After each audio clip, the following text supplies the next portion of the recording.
ஷேக் சாலிஹ் அல் ஆரூரி கொல்லப்பட்டிருக்கிறார். இதனால் என்ன நடக்கும் என்று பார்த்தீங்கன்னா, என்ன நடக்கிறது என்பதை இப்பொழுதே நாம் தெரிந்து கொள்ள முடியும். குறிப்பாக ஹிஸ்புல்லாக்கள் மிக கொடூரமான தாக்குதல்களை தற்போது ஆரம்பித்திருக்கிறார்கள். காரணம் என்னன்னா, இது பெய்ரூத்துக்குள்ள நடைபெற்ற ஒரு படுகொலையாக இருக்கிறது.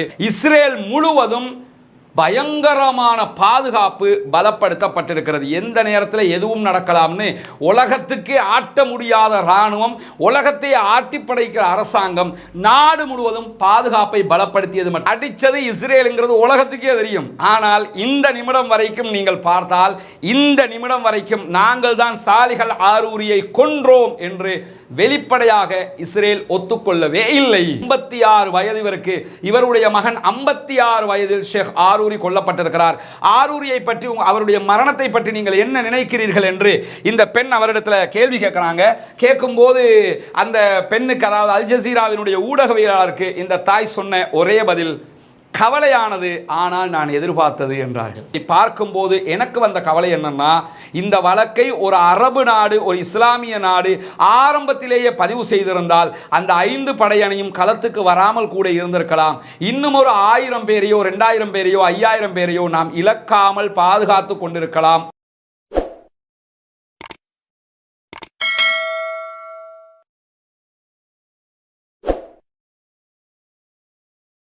அஸ்ஸலாமு அலைக்கும் வரஹ்மத்துல்லாஹி வபரகாத்துஹு.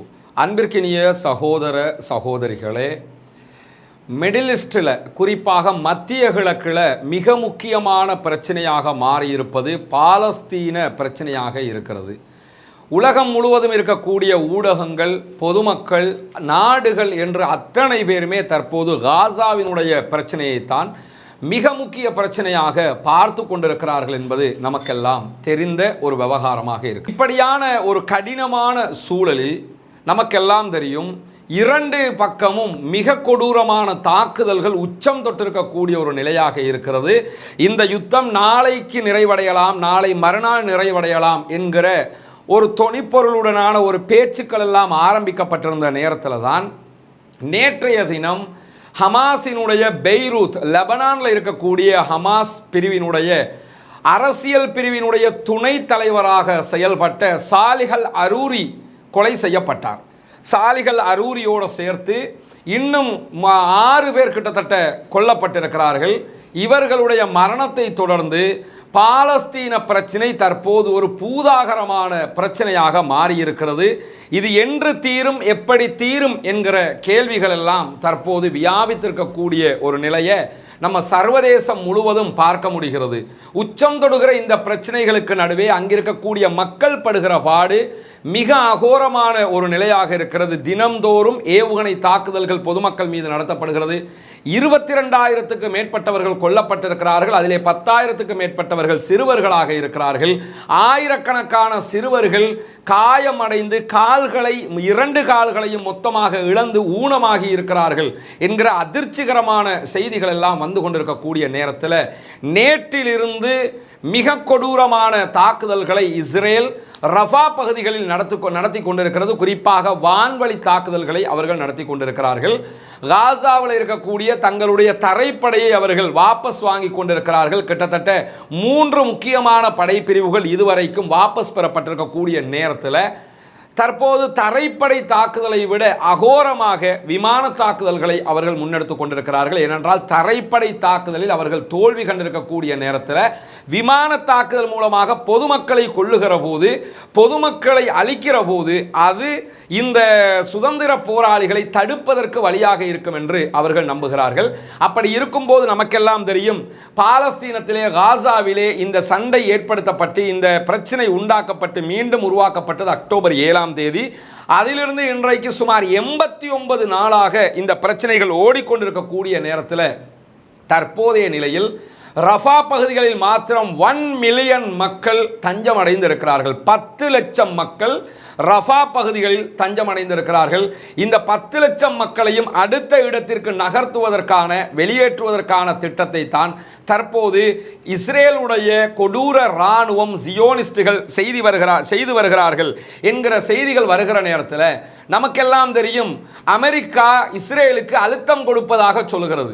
இந்த யுத்தத்தை நிறுத்துவதற்கு முனைவதாக சொல்லுகிறது. ஆனால் இதுவெல்லாம் ஒரு வாய் வார்த்தையாக இருக்கிறதே தவிர இந்த யுத்தத்தை நிறுத்துவதற்கான எந்த முனைப்பையும் அமெரிக்கா மேற்கொள்ளவும் இல்லை, வேறு எந்த நாடுகள் மேற்கொள்ளவும் இல்லை. இடையிலே கத்தாரும் எகிப்தும் மாத்திரம் இந்த யுத்தத்தை நிறுத்துவதற்கான சில முனைப்புகளை எடுத்திருக்கிறார்கள் என்பது மட்டும்தான் தற்போதைய நிலையில் உண்மையாக இருக்கிறது என்கிற ஒரு செய்தி இருக்கிற அதே நேரத்தில் பாலஸ்தீன மக்களுக்கு எதிரான இஸ்ரேலிய இராணுவத்துடைய கொடூர தாக்குதல்களுக்கு நிபந்தனையற்ற இராணுவ உதவிகளை வழங்கும் விதமாக $10 பில்லியன் பெறுமதியான ஆயுதங்களை வழங்குவதற்கு தற்போது செனட், அமெரிக்காவினுடைய செனட் முடிவெடுத்திருக்கக்கூடிய காரணத்தினால அமெரிக்காவினுடைய செனட்ல இருக்கக்கூடியவங்களே அதற்கு எதிர்ப்பு தற்போது தெரிவித்து வருகிறார்கள். அமெரிக்காவினுடைய செனட்டை சேர்ந்தவங்க எதிர்ப்பு தெரிவிக்கிற போது நமக்கெல்லாம் தெரியும், கடந்த முறை செனட்ல இருக்கக்கூடியவங்க எதிர்ப்பு தெரிவித்தும் அதையும் மீறி அமெரிக்க அரசு, ஜோ பைடனுடைய அரசு தன்னிச்சையான உதவிகளை வழங்கியிருந்தது. ஒரு பக்கம் காசாவில் போர் நிறுத்தம் கொண்டு வர வேண்டும் என்று பேசுவதும், இன்னொரு பக்கம் யுத்தத்தை அகோரமாக்கும் விதமாக இஸ்ரேலுக்கு ஆயுத உதவிகளை செய்வதும் அமெரிக்காவினுடைய தெளிவான இரட்டை நிலைப்பாடாக இருக்கிறது. அமெரிக்காவை பொறுத்தவரையில் காசாவில் எத்தனை ஆயிரம் பேர் மரணித்தாலும் அவர்களுக்கு அது கணக்கே கிடையாது. அவர்களை பொறுத்தவரையில் இஸ்ரேல் ஸ்டடியாக இருக்க வேண்டும், மிடில் ஈஸ்டை ஆட்டி படைக்கணும்னா இஸ்ரேல் வலுவாக இருக்க வேண்டும் என்பதுதான் அமெரிக்காவினுடைய தேவையாக இருக்கிறது. இப்படியான நேரத்தில் இந்த காசா மக்கள் தொடர்ச்சியாக நார்த் காசாவிலிருந்து சவுத்துக்கு விரட்டப்பட்டாங்க. சவுத்து காசாவில் தற்போது கான் யூனுஸ் உள்ளிட்ட ரஃபா உள்ளிட்ட பல பகுதிகளில், சுஜாஇயா, ஜபாலியா உள்ளிட்ட பகுதிகளில் அவர்கள் தஞ்சம் அடைந்திருக்கிறார்கள். இவர்களை இங்கிருந்து நேராக சினாய் பாலைவனத்தை நோக்கி மொத்தமாக நகர்த்துவதற்கு இஸ்ரேல் திட்டமிட்டு வருகிறது. ஏற்கனவே நமக்கு தெரியும், இஸ்ரேலுடைய நிதியமைச்சர் என்ன சொல்லியிருக்கிறார் என்று கேட்டால், வெளியேற்றப்படுகிறவர்கள் கிட்டத்தட்ட 23 லட்சம் மக்களில் வெறும் 2 லட்சம் மக்களை மட்டும்தான் நாங்கள் காசாவுக்குள் அனுமதிக்கிற ஐடியா இருக்கிறது, வேற 20 லட்சம் மக்களை நாங்கள் காசாவுக்குள்ள எடுக்க மாட்டோம் என்று ஏதோ அவனுடைய சொந்த பூமி மாதிரி உட்கார்ந்துக்கிட்டு வந்தேரிகளாக குடியேறி இருக்கக்கூடிய ஜியோனிஸ்டுகள் பேசக்கூடிய காட்சிகளை எல்லாம் நம்ம பார்த்துக்கிட்டு இருக்கிறோம். இந்த உலகமும் பார்த்து கொண்டிருக்கிறது. குறிப்பாக அரபு நாடுகள் பார்த்து கொண்டு கைகட்டி வேடிக்கை பார்த்து கொண்டுதான் இருக்கிறது. இப்படி நிலைமை இவ்வளவு உச்சகட்டமாக இருக்கிற நேரத்தில் காங்கோவினுடைய அரசாங்கத்தோடு இஸ்ரேல் பேச்சுவார்த்தை நடத்தி கொண்டிருப்பதாக இன்றைக்கு இஸ்ரேலிய பத்திரிகைகள் ஒரு செய்தியை மேற்கோள் காட்டியிருக்கிறது. காங்கோவுக்கும் காசாவில் இருக்கக்கூடிய கொஞ்சம் பேரை நீங்க அங்க எடுங்க, இங்கிருந்து நாங்கள் விரட்டுறதுக்கு ரெடியா இருக்கிறோம் என்கிற பேச்சுவார்த்தைகள் நடத்தப்படுவதாக சொல்லப்படுகிறது. ஒரு விதத்தில் நீங்க பார்த்தீங்கன்னா காங்கோ போன்ற நாடுகள் இவர்களை எடுக்க போவதில்லை என்பது நமக்கு வெளிப்படையாக தெரிகிற ஒரு விஷயம்தான்.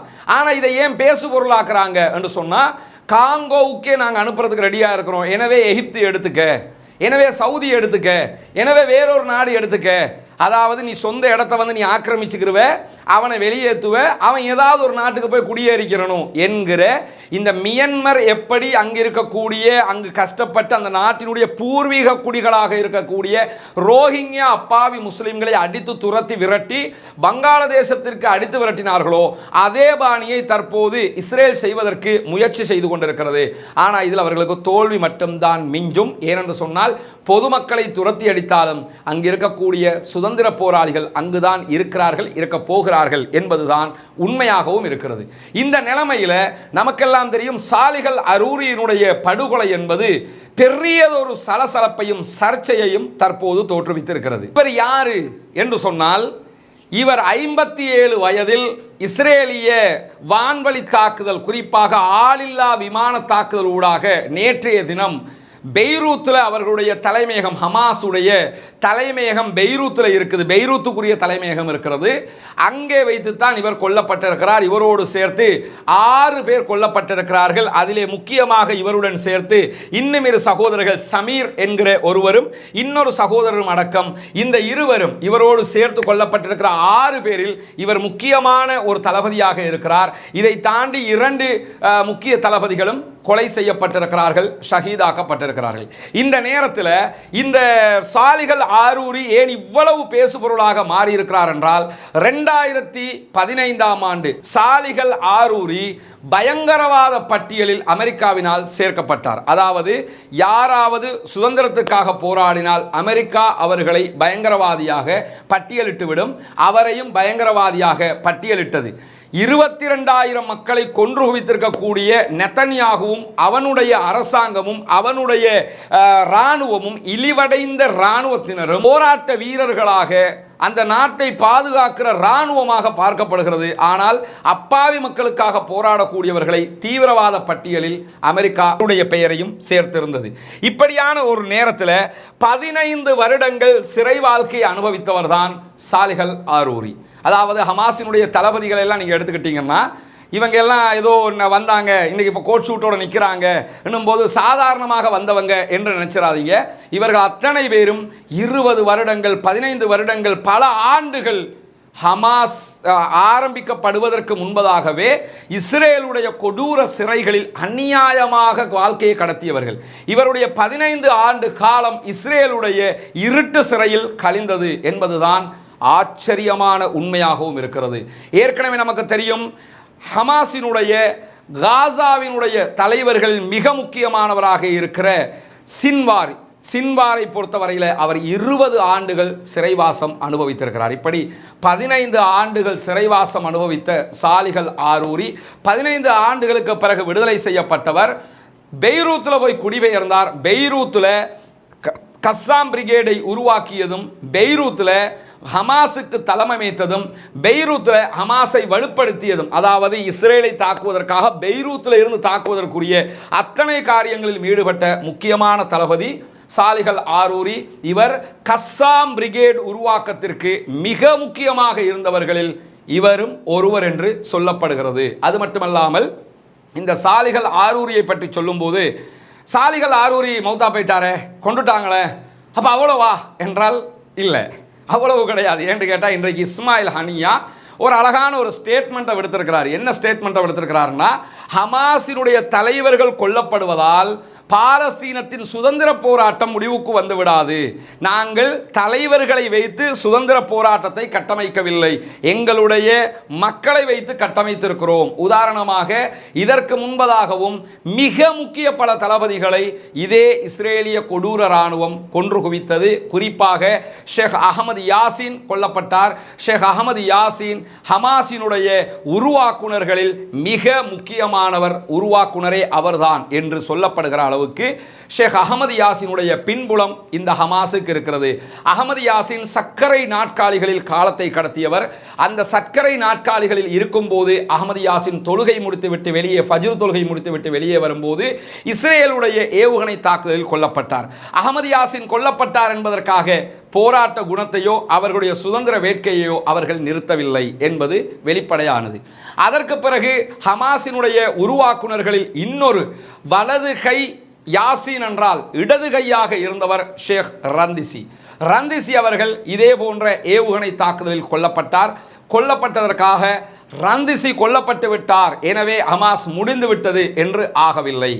அதை தொடர்ந்து பல தலைவர்கள் கொல்லப்பட்டிருந்தாலும் இதற்கு பிறகு ரந்திசிக்கு பிறகு கொல்லப்பட்ட மிக மிக முக்கியமான தளபதியாக இருப்பவர் ஷேக் சாலிஹ் ஆரூரி தான் என்பதுதான் இந்த இடத்திலே கவனிக்கப்பட வேண்டியது. அப்போ என்ன அவ்வளவு அசால்ட்டாக போய் கொண்டுட்டாங்களா? அவ்வளவு அசால்ட்டாக அவ்வளவு திறமை இருக்குதா மொசாதுக்கு நினச்சிங்கன்னா இதில் திறமையோ ஒரு தலைமுடியும் கிடையாது. பெய்ரூத்தில் இருக்கக்கூடிய தலைவர்களை பொறுத்தவரையில் பெய்ரூத்தில் சுதந்திரமாக நடமாடியவர்கள், அவர்களுடைய ஹெட் ஆஃபீஸ் இருந்தது, அங்கேருந்து டெய்லி ஊடகங்களுக்கு பேசிக்கிட்டு இருந்தாங்க, அங்கேருந்து அவர்கள் நடக்கிற செய்திகளை உலகத்திற்கு சொல்லி கொண்டிருந்தார்கள். அவங்க தான் அரசியல் ரீதியாக அரசியல் துறை பொறுப்பாளராக இருந்தவர். ஆரம்பத்தில் இவர் கஸ்ஸாமில் இருந்தாலும் பிற்பட்ட நேரத்தில் அரசியல் துறை பொறுப்பாளராக இருந்ததால் பல பேச்சுவார்த்தைகள் எல்லாம் கலந்து கொண்டவர்.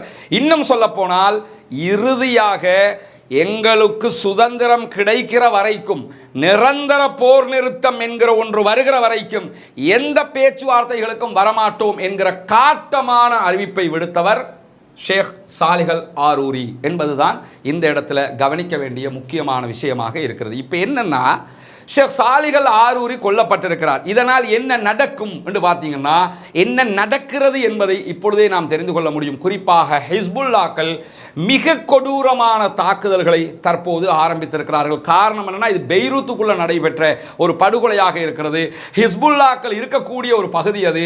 ஹிஸ்புல்லாக்கள் கண்ட்ரோல்ல பெய்ரூத் இல்லை என்று சொன்னாலும் ஹிஸ்புல்லாக்கள் லெபனான்ல இருக்கிற காரணத்தினால நாங்கள் இதற்கு நீங்கள் நினைத்து அழுகிற அளவுக்குண்டான ஒரு ஒரு தாக்குதலை நடத்துவோம், அந்த தாக்குதலை நீங்கள் எதிர்பார்த்திருங்கள் என்று ஹிஸ்புல்லாக்கள் அறிவித்திருக்கிறார்கள். இதே நேரத்தில் டெல் அவீவ் உள்ளிட்ட இஸ்ரேல் முழுவதும் பயங்கரமான பாதுகாப்பு பலப்படுத்தப்பட்டிருக்கிறது. எந்த நேரத்தில் எதுவும் நடக்கலாம்னு உலகத்துக்கே ஆட்ட முடியாத இராணுவம், உலகத்தை ஆட்டி படைக்கிற அரசாங்கம் நாடு முழுவதும் பாதுகாப்பை பலப்படுத்தியது மட்டுமல்லாமல் இது தொடர்பாக ஹமாஸ் வெளியிட்டிருக்கக்கூடிய அறிக்கையில் என்ன சொல்றாங்கன்னா, கோழைகள் கோழைத்தனமான தாக்குதலை நடத்தி இருக்கிறார்கள், இதனால் எங்களுடைய வீரம் செத்து விடாது என்று சொல்லி இருக்கிறார்கள். சொன்னது மட்டுமல்லாமல் எந்த விதமான பேச்சுவார்த்தைக்கும் இதற்கு பிறகு வரக்கூடாது என்று நேற்றிரவே அறிவித்தார்கள். எகிப்தும் திட்ட தெளிவாக, குறிப்பாக கத்தாரை விட வேகமாக எகிப்து மிக தெளிவாக அறிவித்து விட்டார்கள், நாங்கள் எல்லா பேச்சுவார்த்தைகளையும் நிறுத்துகிறோம் என்று சொல்லியிருக்கிறார்கள். ஏன்னா பேச்சுவார்த்தை நடத்த முடியாது, இப்படி ஒரு தளபதியை கொண்டு விட்டு பேச்சுவார்த்தை நடத்துறதுக்கு வந்தா சரியா அப்படிங்கிறாங்க.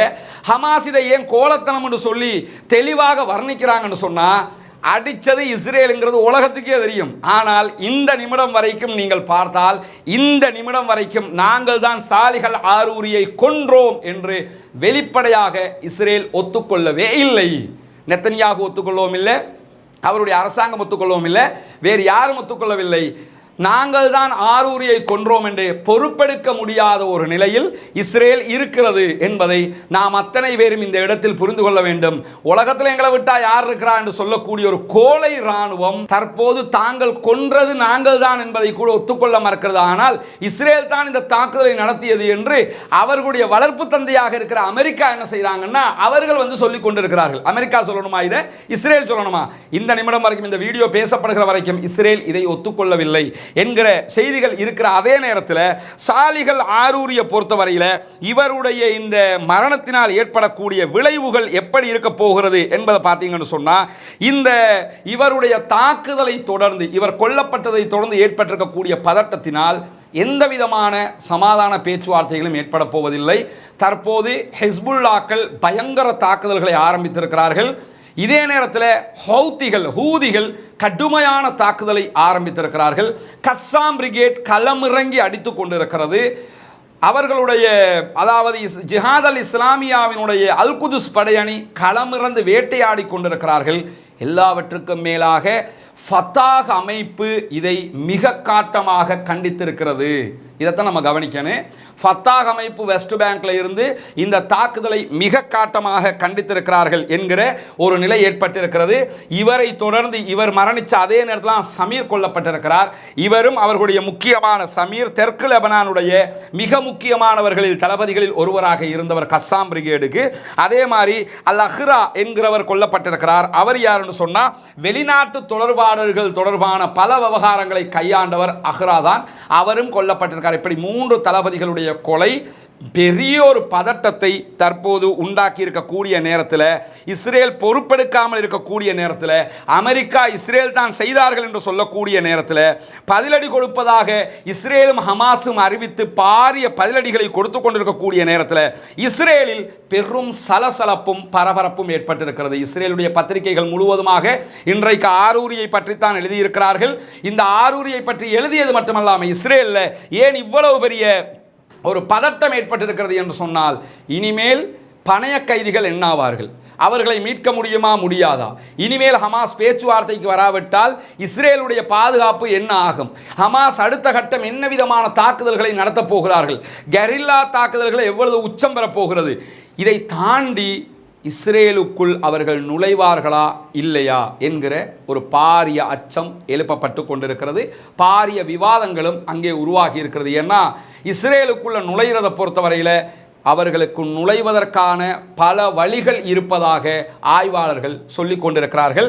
அப்படி நுழைந்தால் அது மேலும் பாரிய சிக்கல்களை இஸ்ரேலுக்கு உண்டாக்கும் என்பதை நாம் புரிந்து கொள்ளுகிற அதே நேரத்தில் இந்த கொலை சம்பந்தமாக, அதாவது சமீர் உள்ளிட்ட ஆரூரி உள்ளிட்டவர்கள் கொல்லப்பட்டது தொடர்பாக இன்றைக்கு ஈரான் அறிவித்திருக்கக்கூடிய ஈரானுடைய ஜனாதிபதி இப்ராஹிம் ரைசி அவங்க என்ன செஞ்சிருக்கிறார் என்று கேட்டால், சாலிஹ் ஆரூரியினுடைய படுகொலை மிகப்பெரிய பாரிய குற்றம், இதற்கு இஸ்ரேல் விலை கொடுக்க வேண்டி வரும் என்று காட்டமாக அவர் அதை கண்டித்திருக்கிறார். லெபனானுடைய பிரதமர் நஜீப் மிகாதி கடுமையான ஒரு கண்டனத்தை தெரிவித்திருக்கிறார். ஃபத்தாஹ் அமைப்பு இதை கண்டித்திருக்கிறது. எகிப்து பேச்சுவார்த்தைகளை நிறுத்தி இருக்கிறது. இதில் ஒன்றை கவனிச்சுக்கிறங்க, இந்த சாலிஹல் ஆரூரியுடைய கொலையை இதுவரைக்கும் ஈரான் கண்டித்திருக்கிறாங்க, எகிப்து பேச்சுவார்த்தையை நிறுத்தியிருக்கிறாங்க, லெபனானே கண்டிச்சிருக்கிறாங்க. லெபனானை பொறுத்தவரை ஹெஸ்புல்லாக்கள் இருப்பது தெற்கு லெபனான். லெபனானில் தனியான ஒரு ஆட்சி நடந்து கொண்டிருக்கிறது. லெபனானும் இந்த யுத்தத்தை நிறுத்துவதற்குரிய பல பேச்சுவார்த்தைகளை நடத்தினார்கள். அவர்களும் அந்த பேச்சுவார்த்தைகளிலிருந்து முழுதாக ஒதுங்கி இருக்கிறார்கள். இந்த நேரம் வரைக்கும் சாலிஹல் ஆரூரியினுடைய படுகொலை தொடர்பாக வேறு எந்த அரபு நாடுகளும் கண்டனம் கூட தெரிவிக்கவில்லை. இதுதான் இங்கே நம்ம கவனிக்க வேண்டிய ஒரு விஷயம். என்ன, இவருடைய படுகொலை கண்டிக்கப்படும் இடத்து இவர்கள் பயங்கரவாதிகள் இல்லை என்பது சர்வதேசத்திற்கு ஒரு வெளிப்படையான செய்தியாக அமையும். ஆனால் இதுவரைக்கும் டர்க்கியோ சவுதி அரேபியாவோ வேறு எந்த அரபு நாடுகளோ இது தொடர்பான கண்டனங்களை இதுவரை பதிவு செய்யவில்லை. இதற்கு பிறகு பதிவு செய்தால் அதையும் நாம் இந்த இடத்துல உங்களுக்கு மத்தியில் தெரிவிப்போம் என்பதையும் புரிந்து கொள்ள வேண்டும். இவங்க யாருன்னா, இவங்க தான் சாலிஹல் ஆரூரியினுடைய தாய். இவங்க இருக்கிறது அரூராவில் இருக்கிறாங்க. வெஸ்ட் பேங்க், ஆக்கிபைட் வெஸ்ட் பேங்க்ல தான் இருக்கிறாங்க. வெஸ்ட் பேங்க்ல இருக்கக்கூடிய அரூரா, சாலிஹல் அரூரி என்பது அவருடைய ஊரை வைத்து சொல்லப்படுகிற பெயர். அவருடைய தாய் தான் இவர்கள். இவர்களை அல் ஜசீராவில் இருந்து ஒரு பேட்டி எடுத்திருக்கிறாங்க. போய் தன்னுடைய மகனுடைய மரணம் சம்பந்தமாக இவரிடத்திலும் இவருடைய அதாவது சாலிஹல் ஆரூரியினுடைய சகோதரிகள் இவங்க அவர்களிடத்திலும் அல் ஜசீராவினால் போய் பேட்டி எடுக்கப்பட்டது.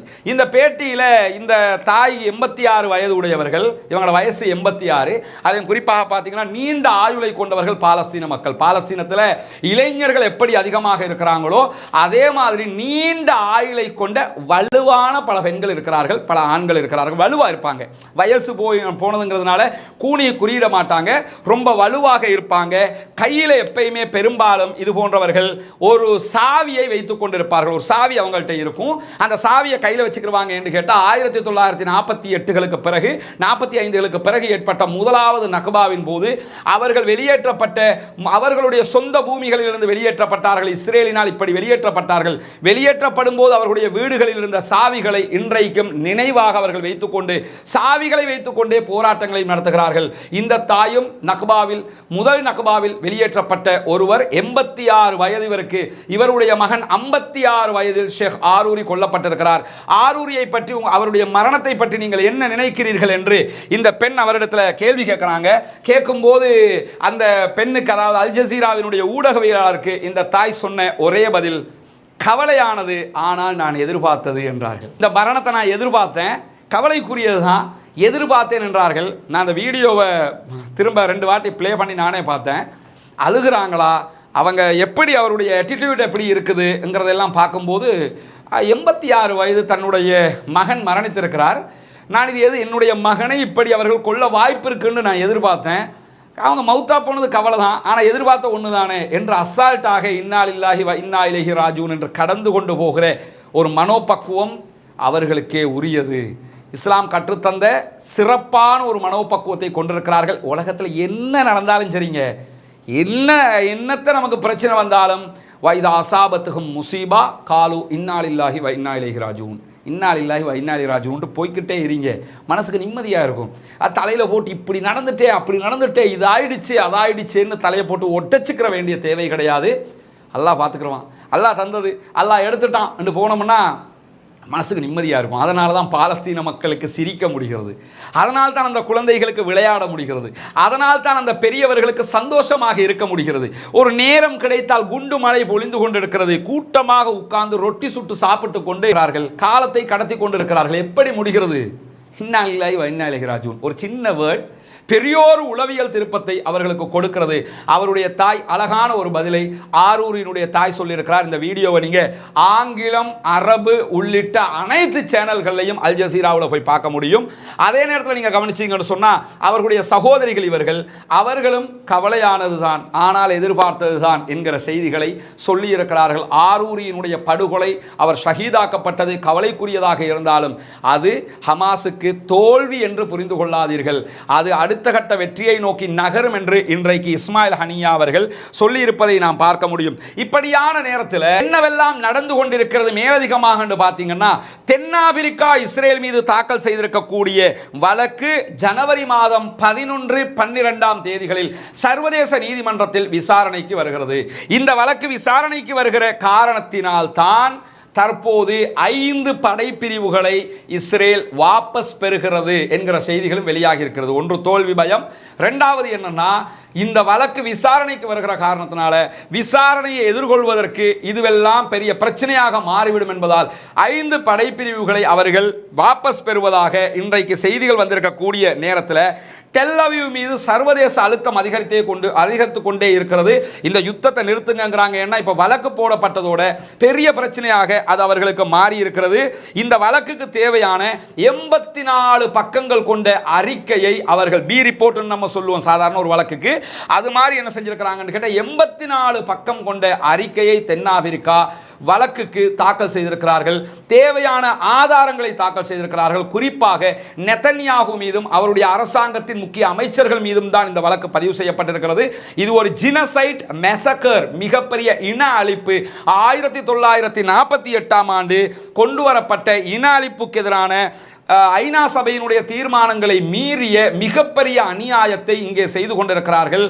இது ஹிட்லர் செய்த அநியாயத்தை மிஞ்சிய பலகட்ட அநியாயத்தின் உச்சமாக இருக்கிறது என்று அதற்குரிய ஆதாரங்களையும் நீதிமன்றத்திலே சமர்ப்பித்திருக்கிறது சவுத் ஆப்பிரிக்கா, தென்னாப்பிரிக்கா என்கிற செய்திகள் வந்திருக்கிறது.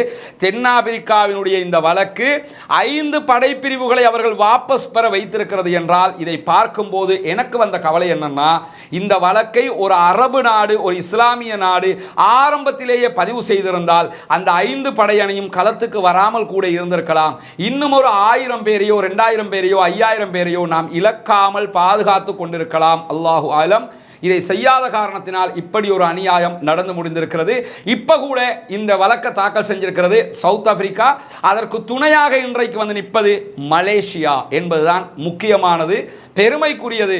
அரபு நாடுகள்லாம் சூப்பர் என்று கைகாட்டுகிற நேரத்தில் இதற்கு துணையாக நாங்களும் கிராஸ் ஆகி வர்றோம்னு சொல்லி இன்றைக்கு மலேசியாவும் அறிவித்திருக்கிறார்கள். இப்படியான நேரத்தில் இந்த வழக்கில் என்ன நடக்கலாம்னு பார்த்தீங்கன்னா, வழக்கில் தீர்ப்பு எப்படி வரப்போகிறது, அந்த தீர்ப்பினால யாருக்கு என்ன பிரச்சனை என்கிறது ஒருபுறம் இருந்தாலும் இந்த வழக்கு போடப்பட்டது பெரிய சர்வதேச அழுத்தமாக மாறி இருக்கிறது. அதுவும் சவுத் ஆப்பிரிக்கா போட்டது அதைவிட பெரும் அழுத்தமாக மாறி இருக்கிறது. இதிலே இந்த வழக்கினுடைய தீர்ப்பு உடனடியாக கிடைக்குமா என்று பார்த்தீங்கன்னா உடனடியாக கிடைக்கவும் வாய்ப்பு இருக்கிறது. ஏன்னா ஜெலன்ஸ்கி என்ன செஞ்சாருன்னா, உக்ரைன் மீது ரஷ்யா தாக்குதல் நடத்தும் போது அதற்கு எதிராக உடனடியாக கேஸை ஃபைல் பண்ணாரு. ஃபைல் பண்ணி ஒரு சில நாட்களுக்குள்ளாக விசாரணைக்கு உட்படுத்தப்பட்டு கேஸில் தீர்ப்பும் கொடுக்கப்பட்டது. சில நேரங்களில் அது தாக்கல் செய்தது உக்ரைன். ஐநா சபையினுடைய பெரும்பாலும் அமெரிக்காவுக்கு சாதகமாக இருக்கிறது. ரஷ்யா தாக்கல் நடத்துகிற காரணத்தினால் ரஷ்யாவுக்கு எதிராக இந்த தீர்ப்பை சீக்கிரமாக கொடுக்க வேண்டும் என்று கூட கொடுத்திருக்கலாம். ஆனால் அந்த தீர்ப்பை தூக்கி குப்பையில் போட்டுவிட்டு அசால்ட்டாக அடுத்த கட்டம் தாக்குதல்களை தொடர்ந்து கொண்டிருக்கிறது ரஷ்யா. இப்படியும் நடக்கலாம். இதே நேரத்தில் 2019ஆம் ஆண்டு காம்பியா சார்பாக ஒரு வழக்கு தாக்கல் செய்யப்பட்டது. மியன்மாரில் கொலை செய்யப்பட்ட மியன்மார் ரோஹிங்யா முஸ்லிம்கள் அத்தனை பேரும் இன அழிப்பு செய்யப்பட்டிருக்கிறார்கள், மெசக்கர் செய்யப்பட்டிருக்கிறது, ஜினசைட் என்று அவர்கள் ஒரு வழக்கை தாக்கல் செஞ்சாங்க.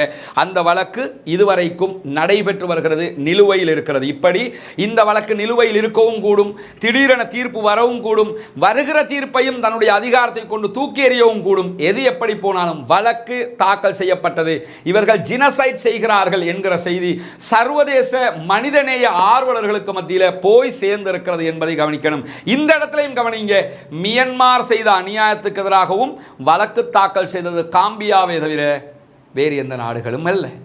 இதுதான் இங்கே இருக்கக்கூடிய பெரிய கேள்வியாக இருக்கிறது. யாருக்கு யார் உதவிக்கிட்டு இருக்கிறா, யார் உதவனுங்கிற ஒரு பெரிய கேள்வி இருக்கிறதா இல்லை. இவ்வளவு அநியாயம் நடந்து கொண்டிருக்கிறது, இத்தனை ஆயிரம் பேர் கொல்லப்பட்டு கொண்டிருக்கிறார்கள். அல்லாஹ்விடத்தில் பிரார்த்தனை செய்யுங்கள். அல்லாஹ் மட்டும்தான் அந்த மக்களை பாதுகாக்க முடியும், பாதுகாத்து கொண்டிருக்கிறான். கண்டிப்பாக அவர்களுக்கு விமோசனம் கிடைக்கும். அல்லாஹ்வை நம்பி அவனிடத்தில் கையேந்துவது மட்டும் நம்முடைய கடமை.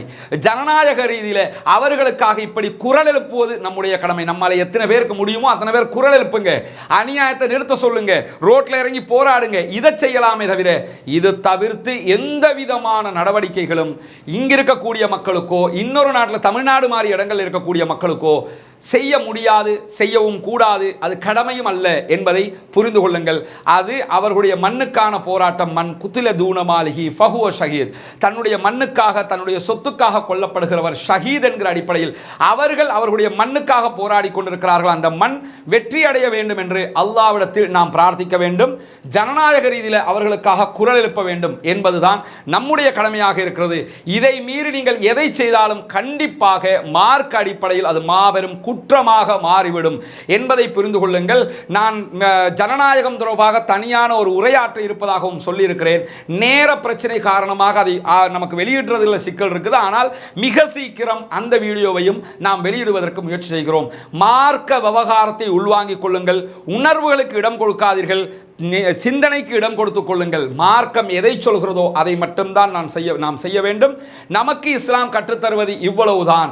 இதே நேரத்தில் பயங்கரவாதத்தை இஸ்லாம் எதிர்க்கிறது, பயங்கரவாதத்தை இஸ்லாம் ஆதரிக்கவில்லை, பயங்கரவாதிகளை முஸ்லிம்கள் ஆதரிக்கவும் இல்லை என்பதும் நமக்கு திட்ட தெளிவாக தெரியும். ஹமாஸ் சுதந்திர போராளிகளை ஆதரிக்கிற நாம் எக்காரணம் கொன்றும் ஐஎஸ் போன்ற பயங்கரவாதிகளையோ லக்ஷரே தைபா போன்ற பயங்கரவாதிகளையோ எந்த இடத்திலும் நாம் ஆதரித்தது இல்லை என்பதையும் நீங்களும் அத்தனை பேரும் புரிந்து கொள்ள கடமைப்பட்டிருக்கிற அதே நேரத்தில் இன்றைக்கு வெஸ்ட் பேங்க் முழுவதும் இதெல்லாம் பார்த்தீங்கன்னா வெஸ்ட் பேங்க்ல இருக்கக்கூடிய கடைகள், வெஸ்ட் பேங்க்ல இருக்கக்கூடிய கடை அடைப்பு செய்து இங்க ஹர்த்தால் நடத்துவாங்களா இல்லையா, அது மாதிரி வெஸ்ட் பேங்க் முழுவதும் கடை அடைப்பு செய்து மாபெரும் போராட்டங்கள் அங்கே நடைபெற்று வருகிறது. வெஸ்ட் பேங்க் முழுவதுமாக ஆர்ப்பாட்டம் நடைபெற்று வருகிறது அரூரியினுடைய படுகொலைக்கு எதிராக. எனவே காசாவுல மட்டும்தான் அந்த மக்களுக்கு ஆதரவு இருக்குன்னு நினைச்சிடாதீங்க. முழு வெஸ்ட் பேங்கும் அவர்களுக்கு ஆதரவாக இருக்கிற அதே நேரத்தில் இன்றைக்கு பல நூற்றுக்கணக்கான யூதர்கள் அதிரடியாக பலவந்தமாக அக்ஸாவுக்குள் நுழைந்திருக்கிறார்கள் என்கிற செய்தி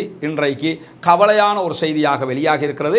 மஸ்ஜிதுல் அக்ஸாவுக்குள்ள ஒட்டச்சுக்கிட்டு உள்ள போயிருக்கிறாங்க, அவர்களுடைய வழிபாடுகளை நடத்தி இருக்கிறார்கள். இது சர்வதேச கண்டனங்களை தோற்றுவித்திருக்கிறது. அக்ஸாவுக்குள் அவர்கள் நுழைந்ததையும் முஸ்லிம்கள் ஏற்றுக்கொள்ள முடியாது. ஏன்னா முஸ்லிம்களுடைய வணக்க வழிபாட்டுக்குரிய பகுதிகளில் அவங்க நுழைந்து அவர்களுடைய வணக்க வழிபாடை நடத்தி இருக்கிறார்கள். இது ஒரு மதத்தை தீவிரமாக அசிங்கப்படுத்துவதற்கு, அவமானப்படுத்துவதற்கு, கிரிட்டிசம் பண்ணுவதற்கு முயற்சித்த ஒரு குற்றம் அவர்கள் செய்திருக்கிறார்கள்.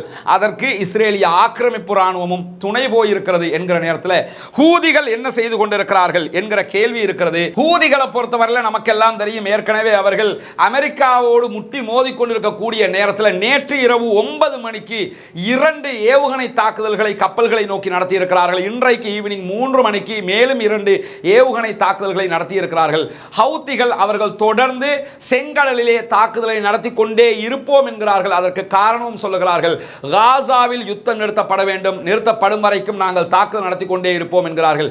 எனவே இந்த தாக்குதல்கள் நிறுத்தப்பட வேண்டும் என்று சொன்னால் கண்டிப்பாக ஹவுத்திகள் சொல்வதை போன்றும் உலக மக்களே கோருவதை போன்றும் இந்த யுத்தம் நிறுத்தப்பட வேண்டும். அப்படி நிறுத்தப்படும் போதுதான் செங்கடல் நிம்மதி அடையும் என்பதையும் நாம் பார்த்து கொள்ள வேண்டும். இன்றைக்கு நேற்றும் இன்றைக்கும் அவர்கள் செங்கடலில் வரக்கூடிய கப்பல்களை நோக்கி தாக்குதல் நடத்தி கொண்டிருக்கக்கூடிய நேரத்தில் அதாவது பிரான்சினுடைய ஜனாதிபதி மெக்ரான் என்ன சொல்லியிருக்கிறாருன்னா, நெத்தன்யாகுவை அழைத்து நெத்தன்யாகுவை தொலைபேசியில் தொடர்பு கொண்டு உடனடியாக லெபனானோடு சண்டையை நிறுத்துங்கள், லெபனானை வம்புக்கு இழுத்துக்கிறாதீங்க, அரசாங்கமும் தற்போது கோவப்பட்டிருக்கிறது. ஏற்கனவே அவர்கள் ஹிஸ்புல்லாக்கள் மட்டும்தான் அவங்களோட பிரச்சனை, இப்போ லெபனான் அரசாங்கத்தையும் பகைத்துக் கொண்டீர்கள், இதை மேலும் வலுப்படுத்திக் கொள்ள வேண்டாம் என்று சொல்லி அவர்கள் கோரிக்கை விடுத்துக் கொண்டிருக்கக்கூடிய நேரத்தில் பல தாக்குதல்கள் அங்கே நடைபெற்று வருகிறது. பலவிதமான போராட்டங்களை அங்கே நடத்தி கொண்டிருக்கிறார்கள். பாலஸ்தீனம் வெற்றி பெறுவதற்கான முயற்சியாக இது இருக்கிறது. பாலஸ்தீன சுதந்திரத்திற்கான போராட்டமாக இது இருக்கிறது. இது தீவிரவாதம் அல்ல, பயங்கரவாதம் அல்ல. சில மூடர்கள், மடையர்கள், மட்டிகள் சொல்வதை போன்று இது தீவிரவாதத்திற்கான தூண்டலும் அல்ல, தூண்ட போவதும் இல்லை, தூண்டியதும் இல்லை என்பதும் இந்த உலகத்திற்கும் இந்த நாட்டுக்கும் பாதுகாப்புத்துறைக்கும் மிக தெளிவாக தெரிந்த ஒரு விவகாரம் என்பதையும் நாம் அத்தனை பேரும் மனதிலே கொள்ள வேண்டும். எனவே அந்த மக்களுக்காக பிரார்த்தனை செய்யுங்கள், அந்த மக்களுக்காக கையேந்துங்கள். இன்ஷா அல்லாஹ் இரவிலே வெளியிடப்பட இருக்கிற வீடியோவில் என்னென்ன தாக்குதல்கள் தற்போது அகோரமாக நடந்து கொண்டிருக்கிறது என்கிற பட்டியலையும் நாம் பார்க்க முடியும். அந்த மக்கள் சுதந்திரம் பெற வேண்டும், அந்த நாடு சுதந்திர நாடாக மிளிர வேண்டும், பாலஸ்தீனம் வெற்றி பெற வேண்டும். இன்ஷா அல்லாஹ் சுதந்திர பாலஸ்தீனம் கிடைக்கும் என்கிற நம்பிக்கையில் இருப்போம். வல்ல ரஹ்மான் அதை சாத்தியப்படுத்த வேண்டும். ஜனநாயக ரீதியாக அவர்களும் மீண்டும் அங்கே ஆட்சி அமைத்து, ஆரம்பத்தில் எப்படி ஹமாஸ் ஆட்சியாளர்களாக காசாவை ஆண்டார்களோ அதுபோன்று அந்த மக்களால் தேர்வு செய்யப்பட்ட ஜனநாயக அரசாங்கமாக மீண்டும் அவர்கள் அங்கே ஆட்சி செய்கிற காலம் வெகு விரைவில் வரும் என்கிற நம்பிக்கையோடு பயணிப்போம். நம்முடைய சேனலை இதுவரைக்கும் சப்ஸ்கிரைப் பண்ணாத சகோதரர்கள் சப்ஸ்கிரைப் பண்ணிக்கிறங்க. நம்முடைய வாட்ஸ்அப் சேனல், டெலிகிராம் சேனலில் இணையாத சகோதரர்களும் இணைஞ்சுக்கிறங்க.